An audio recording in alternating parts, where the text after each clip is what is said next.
The great hall on Nexus Prime buzzed with voices that sounded like everything except human speech. Crystal beings spoke in musical chimes. Reptile-like creatures hissed their words.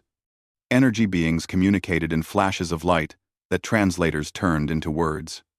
Ambassador Min Jun Kim sat quietly in his chair, watching the debate about his own species. 3 months ago, humanity had been invited to join these talks. 3 months of being told they were too young, too emotional, too unpredictable to have real power in the galaxy. "The humans are dangerous," said Chancellor Zix-9, a tall crystal being whose body rang like bells when he moved. "They make decisions with their hearts, instead of their minds. This is not logical." War Prime Scareth slammed his clawed hand on the table. The large reptile's yellow eyes glowed as he spoke. "Humans are weak. They cry when others suffer. They help enemies. This shows they cannot rule anything." The floating ball of light called Lumina 7 pulsed brighter. "Emotions are mistakes in thinking. Humans have too many of these mistakes. They should not be allowed to make important choices." Minjun had heard these same words every day for 3 months. Every time humans suggested helping refugees, the council called it wasteful. When humans proposed fair trade deals, they were told it was naive. When humans wanted to stop wars peacefully, they were laughed at. Ambassador Kim, Chancellor Zix-9 turned to him. "Your species has requested permission to send aid to the war zones in the Theta system. This request is denied. It is not efficient to help the losing side." Min Jun stood up slowly. "Honorable Chancellor, those are not soldiers asking for help. They are families with children who need food and medicine." "Irrelevant," Scareth growled. "The strong survive. The weak serve the strong. This is natural law." "But they are dying," Min Jun said softly. Lumina 7 flashed in patterns that meant laughter. "See? Pure emotion. No logic. This is why humans cannot be trusted with real responsibility." The other council members made sounds of agreement. The Veltar delegates clicked their mandibles. The aquatic hydrants bubbled approval in their water tanks. Every species in the room agreed that humans were too soft-hearted to matter. Min Jun had watched this same scene play out dozens of times. Human ideas were always dismissed. Human offers to help were always rejected. Human attempts at friendship were always met with condescension. The final insult came when Zix-9 announced the vote. "The Council has decided to limit human expansion to 12 star systems. Humans need supervision before they can be trusted with more worlds." "All in favor?" Zix-9 asked. Every alien hand, claw, tentacle, and energy pulse voted yes. The decision was unanimous. Humans would be treated like children who needed watching. Min Jun looked around the room at beings who thought they were superior. Creatures who believed that strength meant crushing others. Species who saw helping the weak as a flaw instead of a virtue. He had tried for 3 months to show them that humans could contribute something valuable. He had offered Earth's medical knowledge, their art, their ability to see solutions that pure logic missed. Every offer had been rejected with smug superiority. The crystal beings thought they were perfect because they never felt emotion. The reptiles believed they were strong because they conquered others. The energy beings considered themselves advanced because they had left physical bodies behind. None of them understood that feeling for others was not a weakness. Min Jun gathered his papers slowly. The room had gone quiet, waiting to see how the human would react to being put in his place. They expected him to argue, or beg, or show the emotional outbursts they despised. Instead, he stood calmly and tucked his materials under his arm. When he spoke, his voice was steady and quiet. "The Human Federation withdraws from these proceedings. We thank the Council for their illuminating perspectives on cooperation." The silence that followed was complete. No one had expected this. Min Jun walked toward the exit, his footsteps echoing in the vast chamber. Behind him, confused murmurs began to rise from the assembled delegates. "Ambassador," Zix Nine called after him. Where are you going? Min Jun stopped at the doorway and turned back. To find partners who value what we offer, instead of fearing it. He left the chamber without another word, walking through corridors filled with alien art and symbols of galactic unity that had never included humanity as equals. As Min Jun's ship departed from Nexus Prime, the council members looked at each other with amusement. The viewing screen showed the small human vessel growing smaller as it headed toward Earth. How long do you think it will take?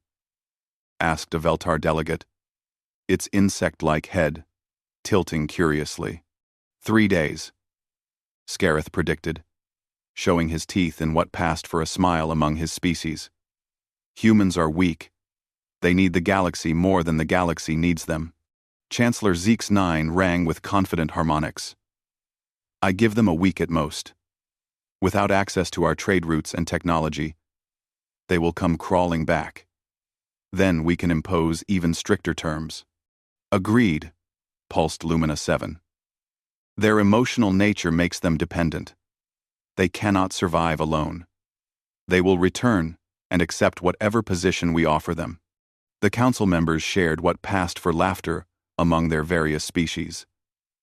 They had put the upstart humans in their place.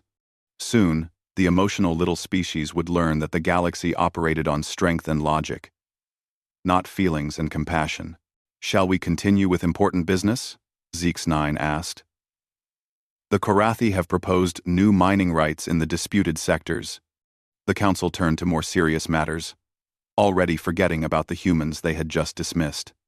After all, what could one small, emotional species do against the combined might of the galactic establishment? In the depths of space, Min Jun's ship carried him home with news that would change everything. The council had shown their true nature. Now humanity would show theirs. 2 weeks had passed since the humans walked away from the Galactic Council. Dr. Sarah Choi knelt beside a small alien child in the refugee camp on Theta 7, checking the little one's breathing. The child belonged to a species she had never seen before, with blue fur and large eyes that held too much sadness for someone so young. The fever is getting worse, Sarah told the child's parent, a tall being whose own fur had turned gray with worry.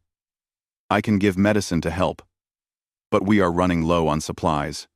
The parent made a sound that Sarah's translator turned into gratitude mixed with fear. Thank you, human doctor. But what happens when you leave like the others? Sarah did not answer because she did not know. The human medical teams had been helping refugees across 12 different worlds. But now that humanity had left the council talks, everything was becoming uncertain. The communication device on Sarah's wrist buzzed.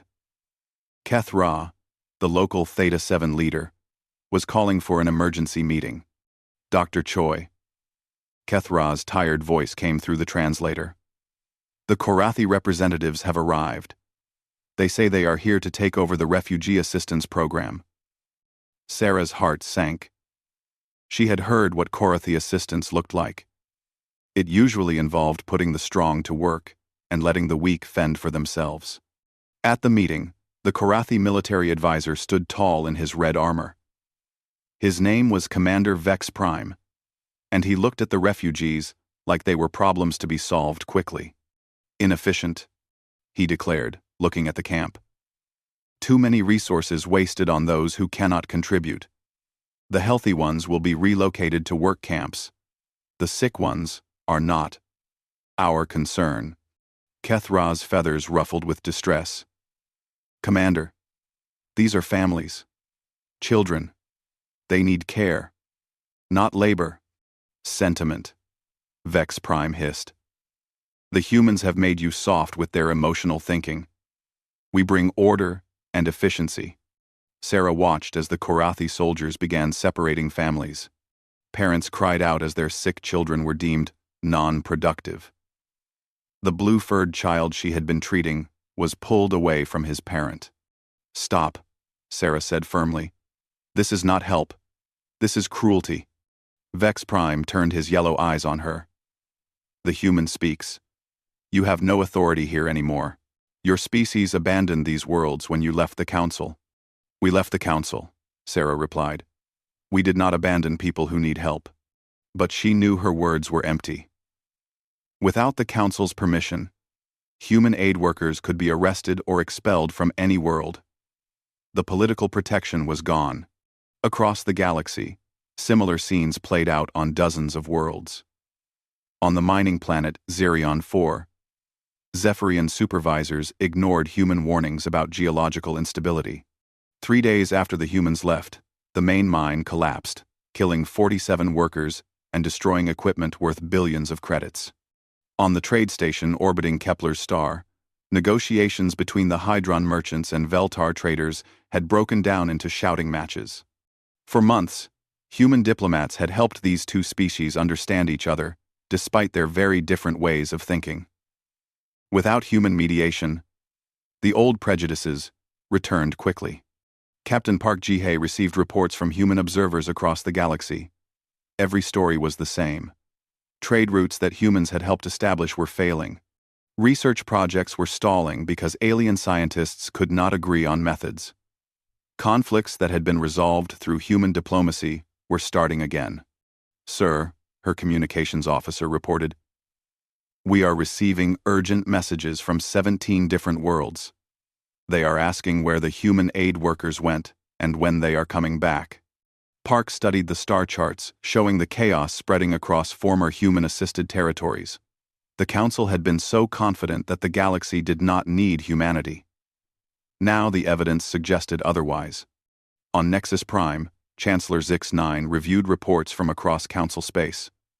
The Zephyrian Mining Consortium was demanding compensation for their losses on Xerion 4. They claimed the humans had provided crucial safety data that the Council scientists had dismissed as emotional overreaction to minor risks. War Prime Scareth was dealing with his own problems. 3 border conflicts that had been peacefully resolved were heating up again. Korathi military doctrine was excellent for winning battles, but it failed completely when dealing with guerrilla fighters who used tactics that made no logical sense. "These insurgents fight like they have nothing to lose," complained General Vexwar in his report. "Our computers cannot predict their movements because their strategies are based on desperation and hope instead of proper military logic." Lumina 7 faced similar issues in the research sector. Etherian energy studies had hit multiple dead ends. Their most promising projects had relied on human insights that combined intuition with analysis in ways that pure logic could not replicate. The worst situation was developing on Verdania, the galaxy's largest agricultural world. A plague had started among the crop workers, and it was spreading despite all the Council's medical efforts. The Etherian doctors treated symptoms with perfect efficiency, but they could not understand why the plague kept spreading. "The biological data suggests the outbreak should be contained," reported Chief Medical Lumina 2-3. "Our treatments address all known factors, yet infection rates continue to rise." What they missed was something human doctors would have caught immediately. The workers were hiding their symptoms because they were afraid of losing their jobs. Fear and desperation were causing the plague to spread, but the Council's purely logical approach could not account for such irrational behavior. Emergency sessions began occurring daily on Nexus Prime. Council members who had been confident and dismissive 2 weeks ago now sounded strained and worried. "Perhaps," suggested a junior Veltar delegate hesitantly, "we should consider reaching out to the humans, not to admit error, but to inquire about their perspective on these situations." The suggestion hung in the air like a dangerous idea. Chancellor Zix-9's crystalline form rang with uncertainty. "The Council does not make mistakes. These problems have logical solutions. We simply need to apply more analysis. Access. Loc. But privately, even Zix-9 was beginning to wonder. The humans had warned about the mining instability. They had predicted the trade disputes. They had offered to help with the plague before it became serious.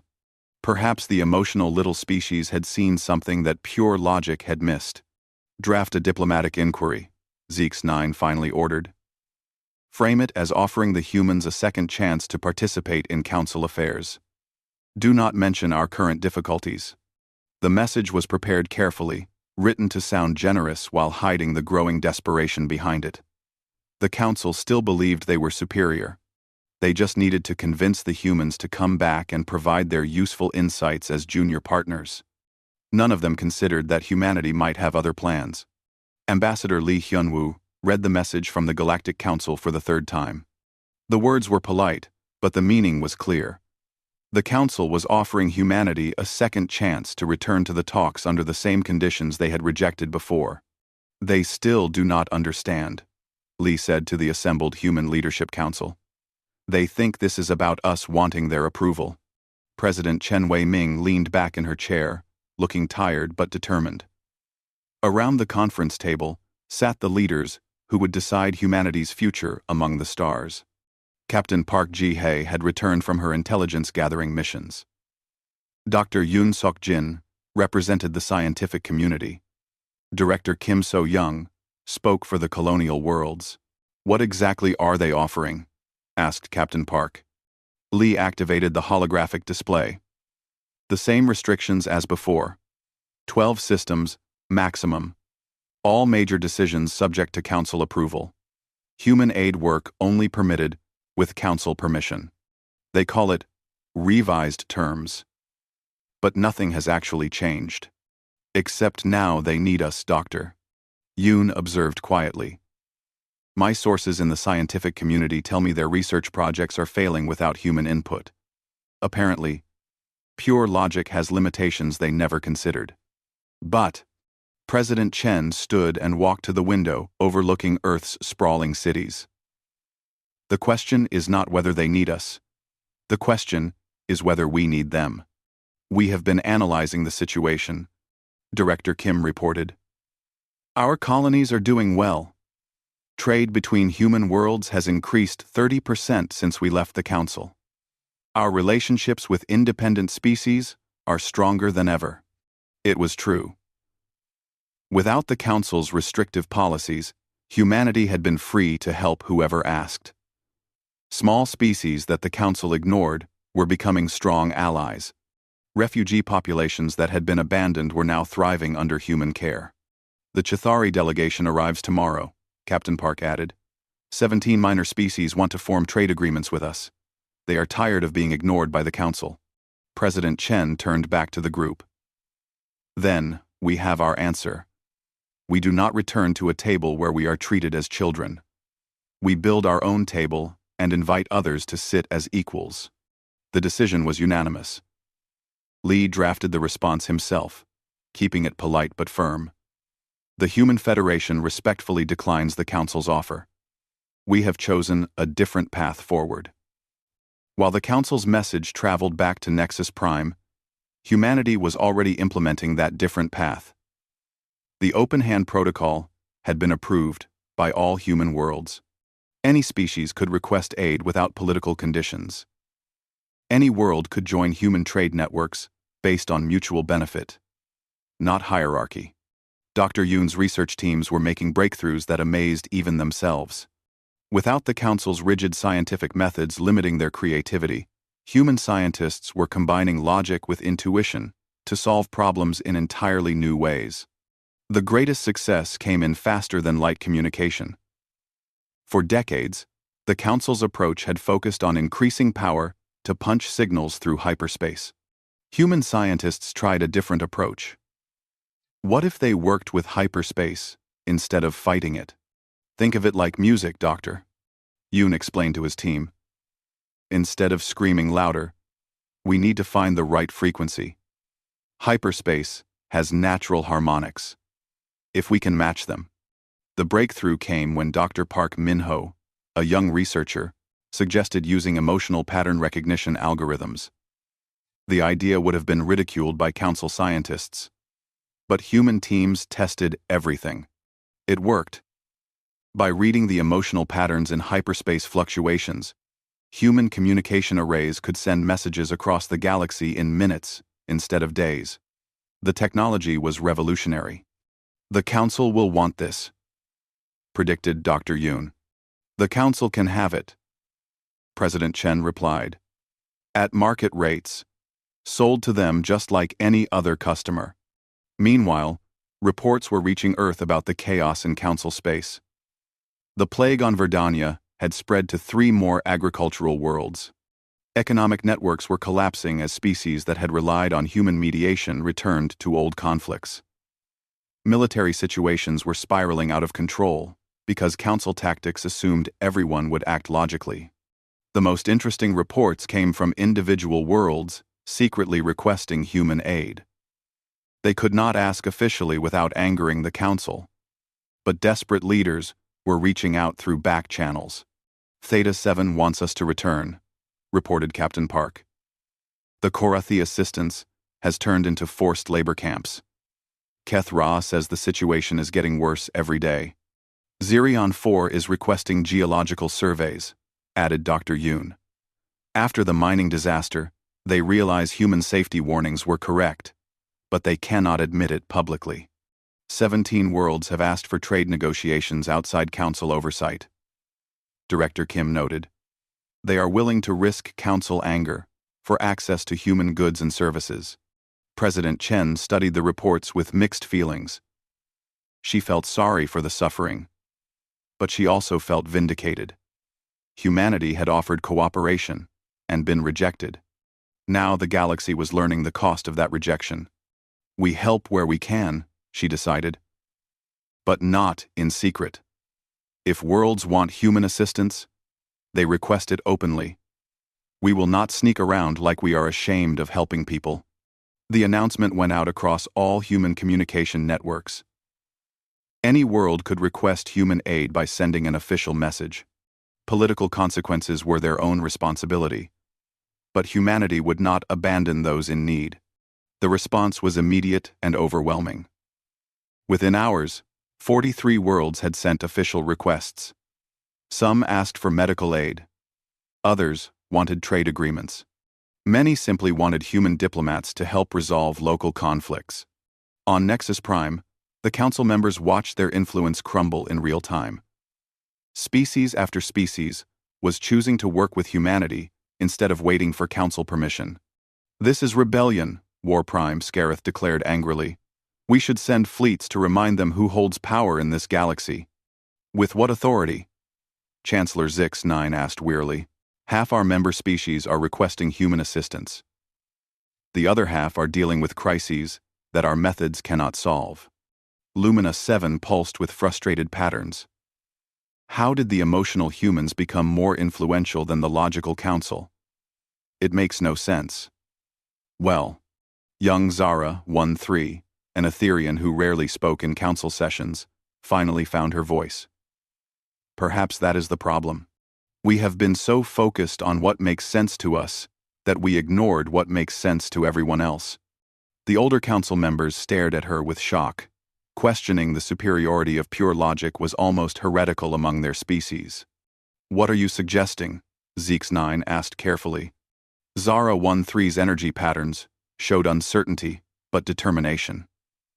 I am suggesting that maybe the humans understood something we did not. Maybe emotions are not mistakes in thinking. Maybe they are additional information that helps make better decisions. The silence that followed was profound. For the first time in Council history, a member species was questioning the fundamental assumptions that held their alliance together. Outside in the galaxy, the stars were indeed shaking with uncertainty. But it was not the uncertainty of chaos. It was the uncertainty of change, of old structures crumbling, and new possibilities emerging. Humanity had not conquered anything. They had simply offered a different way of existing among the stars, one based on cooperation instead of domination, understanding instead of superiority. And the galaxy was responding. Envoy Zara 1-3 materialized on Earth's surface in a flash of controlled energy, expecting to find desperate humans eager to return to the Council. Instead, she found herself in the middle of the largest diplomatic gathering in human history. The first Galactic Cooperation Summit was being held in Geneva, and beings from 30 different species filled the assembly hall. These were not the major powers that dominated the Council. These were the small species, the overlooked civilizations, the worlds that had been dismissed as unimportant by the galactic establishment. President Chen Wei-ming stood at the podium, addressing the diverse crowd in simple words that the universal translators handled easily. "We gather not as rulers and subjects, but as equals," Chen said. "Each species brings something valuable. Each culture has wisdom to share. Each voice matters in the decisions we make together." Zara 1-3 watched in fascination as delegates responded with sounds of approval in dozens of different ways. The aquatic Nereians splashed in their mobile water tanks. The plant-based Sylvani rustled their leaves in harmonious patterns. Delegate Crix of the Chithari stood to address the assembly. The hive mind of Chithari has watched the great powers of the galaxy for centuries. They speak of order and logic. But their order serves only themselves. Their logic benefits only the strong. Murmurs of agreement rippled through the hall. Species after species had experienced the same dismissive treatment from the council. "Humans offer something different," Crix continued. "When the plague threatened our nursery worlds, the council said we were too insignificant to deserve aid. But humans came anyway. They saved our young without asking for payment or political concessions." Captain Park Ji-hae stepped forward to address practical concerns. "Our defense networks are fully operational," she announced. "Any species joining our cooperation agreement will be protected against aggression. We have developed new shield technologies that can protect entire star systems." Zara 1-3's energy patterns showed surprise. The Council's intelligence reports had suggested human military capabilities were limited. But the technology demonstrations Park was showing revealed defensive systems that were both innovative and powerful. "How?" Zara 1-3 asked, her voice carrying across the hall. Council projections indicated human technology was decades behind our capabilities. Dr. Yoon Sok-jin smiled as he answered. The Council's projections were based on their methods. They assumed we would follow the same research paths they did. Instead, we combined analytical thinking with creative intuition. We asked not just, how do we build stronger shields, but why do beings need to feel safe? The demonstration that followed amazed even Zara 1-3's advanced understanding. Human engineers had created defensive systems that responded not just to physical threats, but to the emotional states of the populations they protected. Shields that grew stronger when people felt endangered. Communication networks that automatically provided comfort during crises. Emergency systems that anticipated needs based on psychological patterns. "Fear makes people act unpredictably," Dr. Yoon explained. "Our systems account for that. When populations feel truly safe, they make better decisions. When they feel threatened, our technology helps them think clearly, despite their emotions." As the day continued, Zara 1-3 observed something unprecedented. The human summit operated on completely different principles from the council. Every species, no matter how small, had an equal voice. Decisions were made through consensus building rather than voting blocks. When disagreements arose, human mediators helped find solutions that addressed everyone's needs. She watched a Zephyrian mining dispute get resolved through what humans called empathetic negotiation. Instead of imposing a solution based on legal precedent, the human mediator helped each side understand what the other actually needed. The final agreement was more creative and satisfying than anything the council would have mandated. "Remarkable," Zara 1-3 found herself saying. President Chen approached her during a break. "Envoy Zara 1-3, we welcome your observation of our proceedings. Would you like to address the assembly?" End quote. Well, for you quote. Envoy Zara 1-3, end quote. The invitation was genuine, with no conditions or restrictions. Zara 1-3 had never experienced such openness from a political leader. "I came here to evaluate human intentions," Zara 1-3 admitted. The Council believes you are building an opposition alliance to challenge galactic order. Chen's expression was patient but firm. We are building something new. Not to destroy the old order, but to show what else is possible. That evening, Zara 13 transmitted her first report to Nexus Prime. The response was immediate and alarmed. 30 species have formally announced their withdrawal from Council oversight. Chancellor Zeeks9's message crackled with distortion caused by system failures across Council space. They cite the human cooperation model as their reason for leaving. The next morning brought worse news.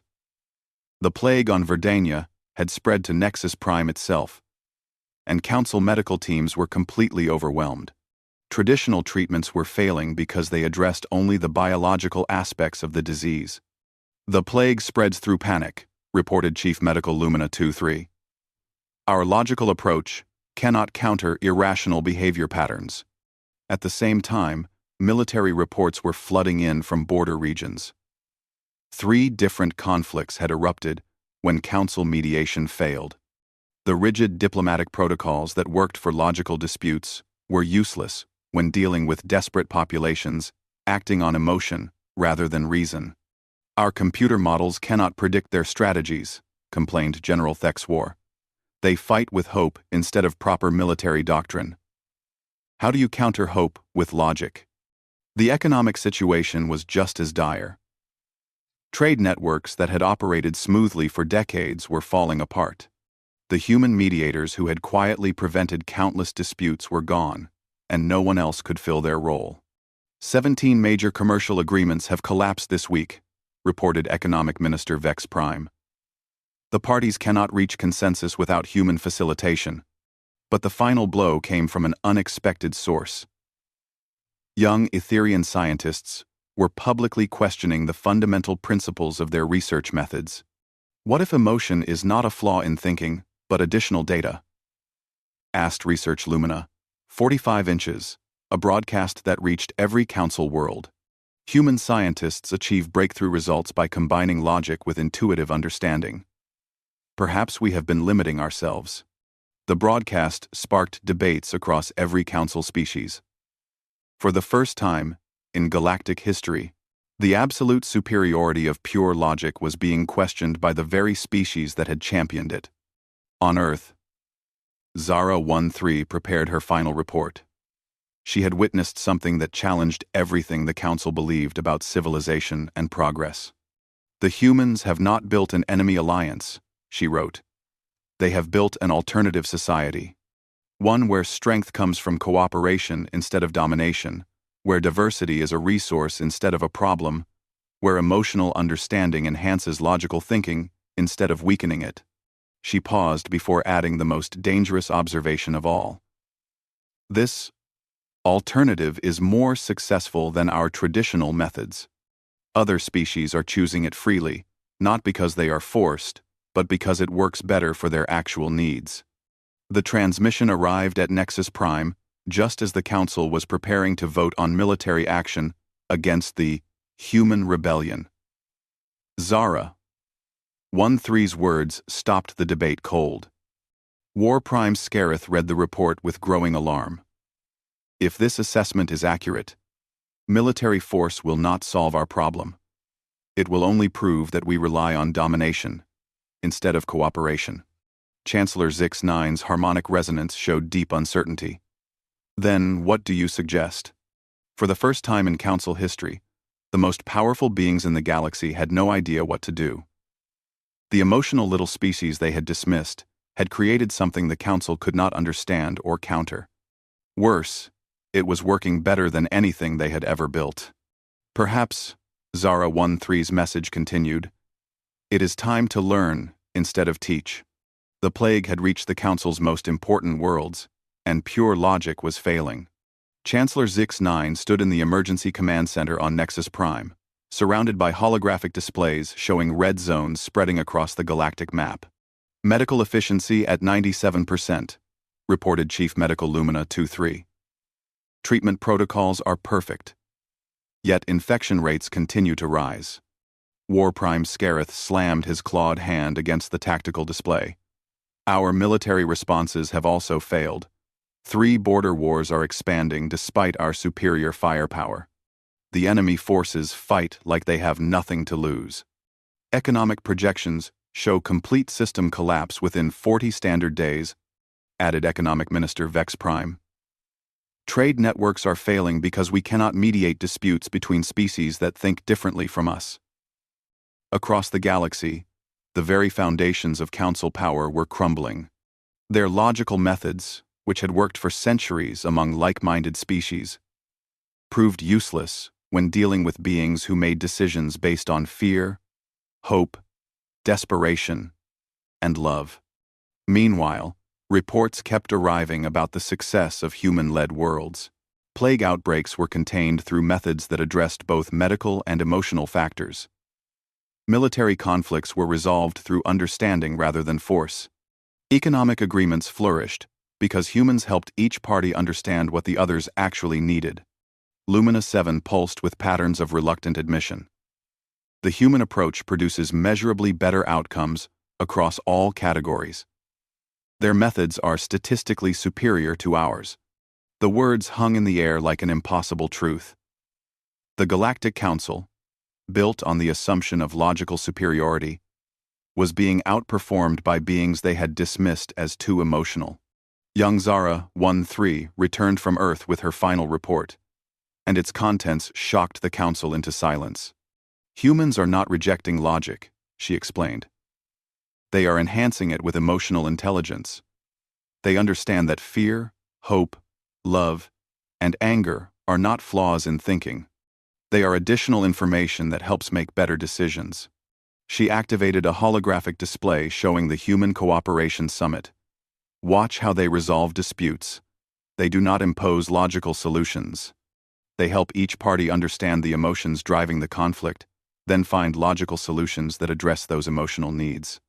The demonstration showed a trade dispute between the aquatic Nereans and the crystalline quartz folk. Council methods would have applied standard trade law based on resource calculations.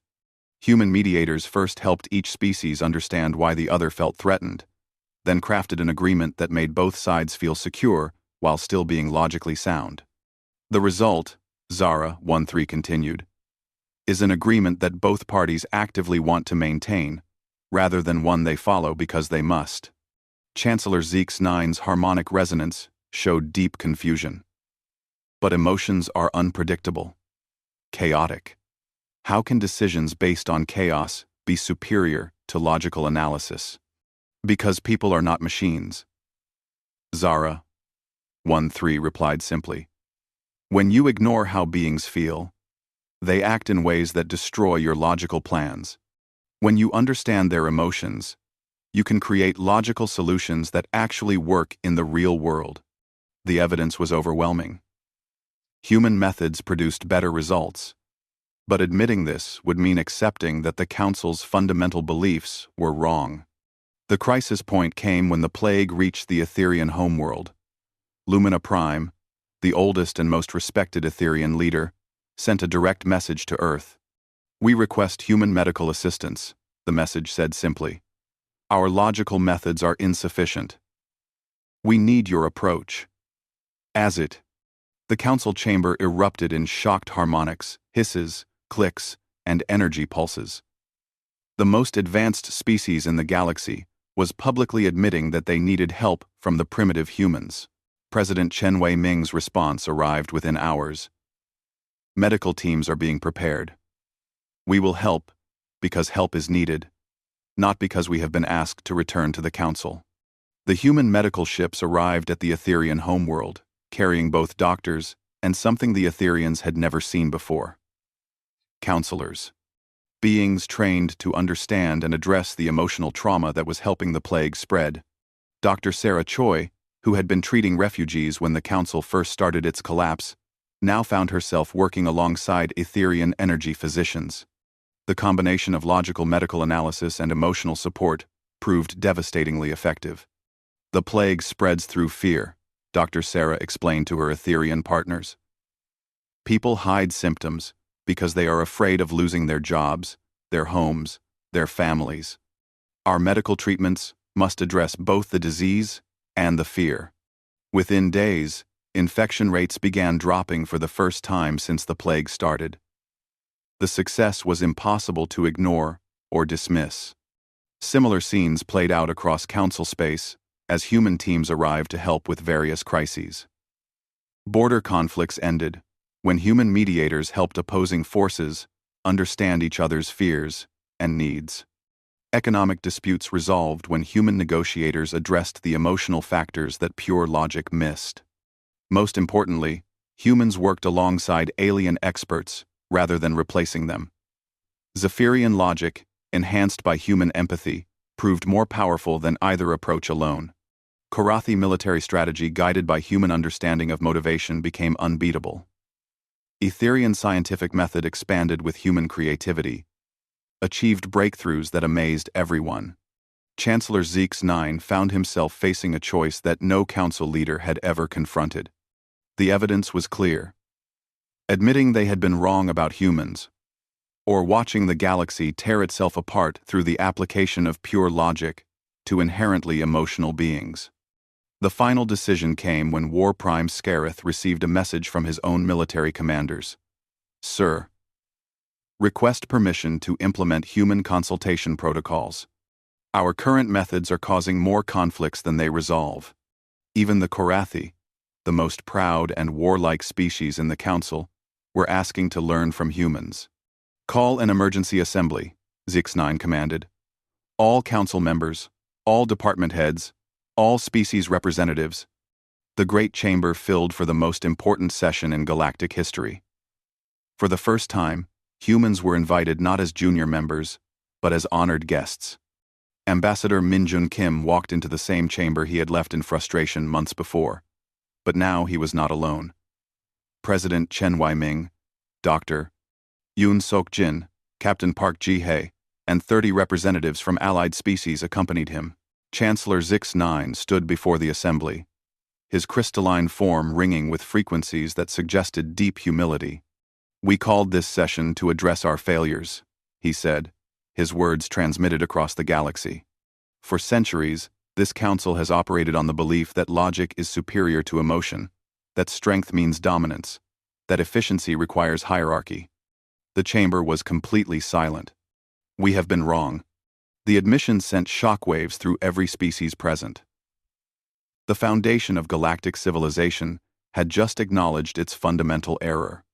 The humans offered us partnership, Zeeks-9 continued. We gave them condescension. They offered cooperation. We gave them subordination. They offered their wisdom about balancing logic with emotional understanding. We dismissed it as primitive weakness.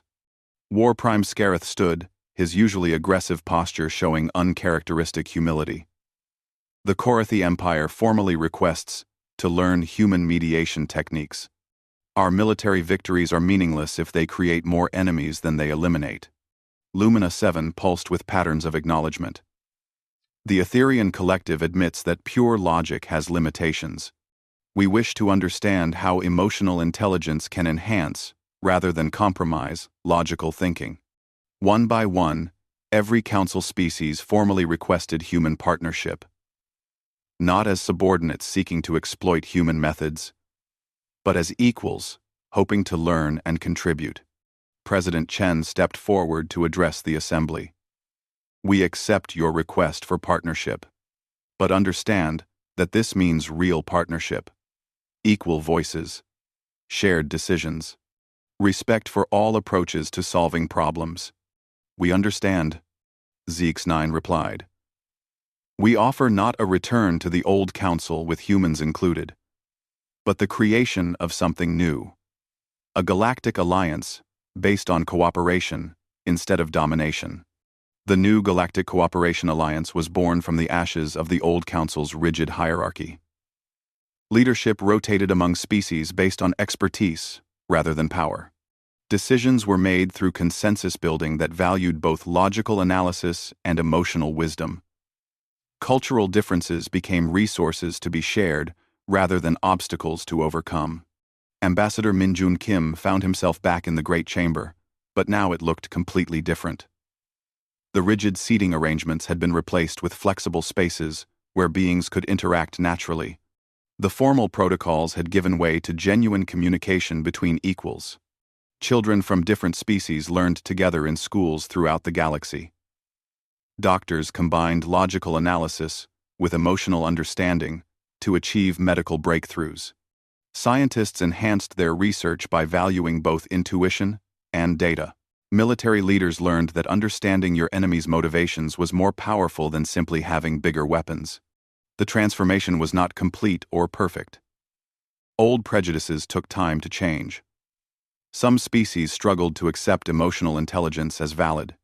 Some humans had to learn that logic without emotion was as flawed as emotion without logic.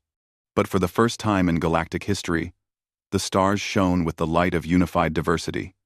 Different species working together, not because they were forced to, but because they chose to. The galaxy had learned that strength came not from dominance, but from cooperation, not from uniformity, but from embracing the unique gifts that each culture brought. Humanity had not conquered the stars. They had taught the stars to see themselves differently. And in return, the galaxy had become something greater than any single species could achieve alone.